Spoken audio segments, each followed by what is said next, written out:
রহস্য আর খুন নতুন ছবির টিজারে অচেনা রীতাভরি। অপরদিকে বিতর্কের মাঝে রণবীরের সঙ্গে ছবি কিরণের। কি লিখলেন জানাবো সবটা। প্রথমে আসি রীতাভরির কাছে। এর আগে রীতাভরি চক্রবর্তী বিভিন্ন স্বাদের চরিত্রে অভিনয় করেছেন বটে, তবে তাকে এই ধরনের চরিত্রে যে আগে কেউ দেখেনি তার টিজারে স্পষ্ট। সদ্যই বহুরূপী ছবিতে অভিনয় করে নজর কেড়েছিলেন রীতাভরি, তবে সেখানে তার চরিত্র ছিল একেবারে অন্যরকম। এর আগে থ্রিলার ওয়েব সিরিজ নন্দিনীতে অভিনয় করেও চমক লাগিয়ে দিয়েছিলেন রীতাভরি, তবে এবার রীতাভরি চক্রবর্তীর গৃহস্থ ছবির টিজারে যেন চেনালো এক অন্য রীতাভরি চক্রবর্তীকে। সদ্য মুক্তি পেয়েছে মৈনাক ভৌমিকের গৃহস্থ ছবির টিজার, আর এই ছবির মুখ্য ভূমিকায় অভিনয় করছেন রীতাভরি। টিজারে যা দেখালো তা একেবারে টান টান উত্তেজনায় ভরা। খুন, রক্ত, ভয়, পুলিশ, কান্না, টুকরো টুকরো ছবি দিয়ে যে টিজার তৈরি করে একেবারে প্লেটে সাজিয়ে দেওয়া হলো, তাতে আরো আকর্ষণ বাড়লো বইকি। অন্যদিকে রীতাভরিকে দেখা গেল একেবারে অন্যরকম লুকে। প্রায় রূপটানহীন, কখনো তিনি ভয় পাচ্ছেন, কখনো রহস্যের খোঁজ করছেন, কখনো আবার ভেঙে পড়েছেন কান্নায়। রীতাভরিকে নিয়ে দর্শকদের প্রত্যাশা অবশ্যই বহুরূপীর পরে অনেকটাই বেড়ে গিয়েছে।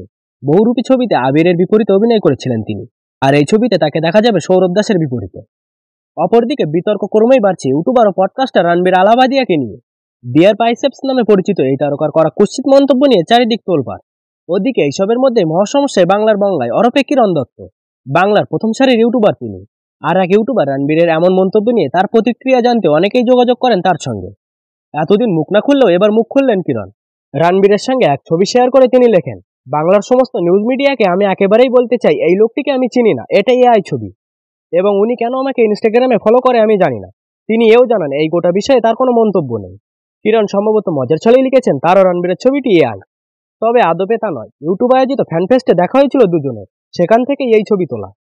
সম্প্রতি ইন্ডিয়াস গট ল্যাটেন নামের একটি রোস্ট শোতে উপস্থিত ছিলেন রণবীর। সেখানে তিনি এক প্রতিযোগীকে সরাসরি প্রশ্ন করে বাবা মায়ের শারীরিক সম্পর্ক নিয়ে। গোটা এপিসোডের মধ্যে এই অংশটুকুই ভাইরাল হয়। রণবীরের রুচি নিয়ে প্রশ্ন তুলতে থাকেন মানুষজন। সময় রায়না নিজে ওই প্রশ্নের পরই বলে ফেলেন এগুলো সব পডকাস্টে রিজেক্ট হওয়া প্রশ্ন। রণবীরের এই মন্তব্যের পরে পুলিশে দায়ের হয় অভিযোগ। কয়েকটি রাজনৈতিক সংগঠনের তরফে কঠোর পদক্ষেপের কথা বলা হয়। এই পরিস্থিতিতে এক্স হ্যান্ডেলে ক্ষমাও চান রণবীর।